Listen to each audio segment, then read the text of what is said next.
what can you do if you have people in your life, it could be on the private side or in business, who simply walk over you? That could mean somebody interrupts you on a regular basis, on a one-on-one basis, or even worse, in a meeting, or simply ignores your instructions or your suggestions. And this can create this feeling of, red hot anger, frustration, and can even go up to the level of resentment, particularly if we keep this feeling in. If it's like, okay, I'm swallowing this, and eventually this turns into resentment towards the other person. Does that sound familiar? If it does, listen on, and I'll tell you what you can do here. So the first part, it's a twofold thing here. The first part is that it's important to know your boundaries. Oh my God, that's a big topic. You know what? You can make it very simple.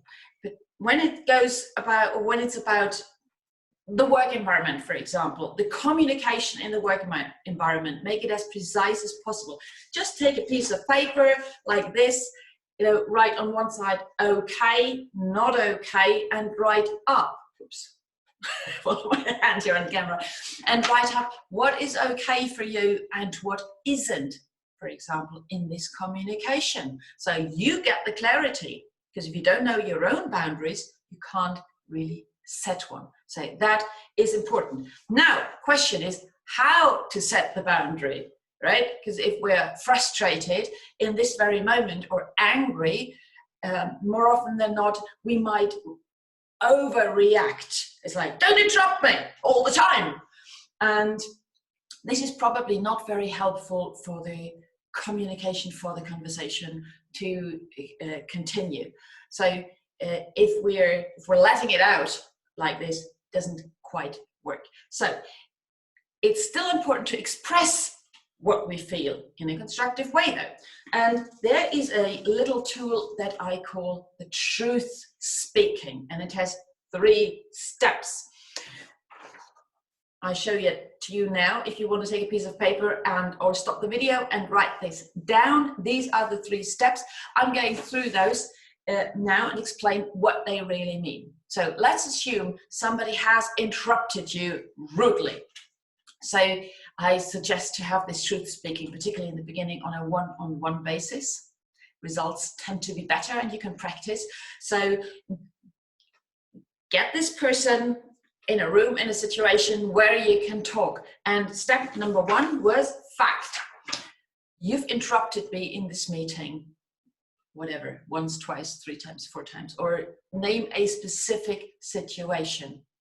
An undisputable fact, indisputable, whatever it is, indisputable, undisputable fact. So that means you got an agreement here. This person's gonna go, oh yeah, I interrupted you. Connected with and. I feel, I know feelings in business, nobody likes them, right? Or to express them.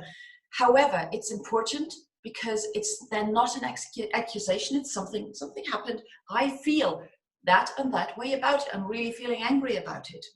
Or I feel disrespected because you interrupted me.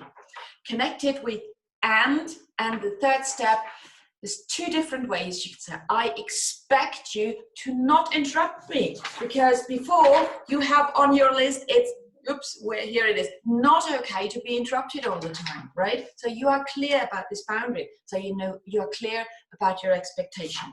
The other possibility could be to say, I wonder what you could do to not interrupt me and how we can have better conversations.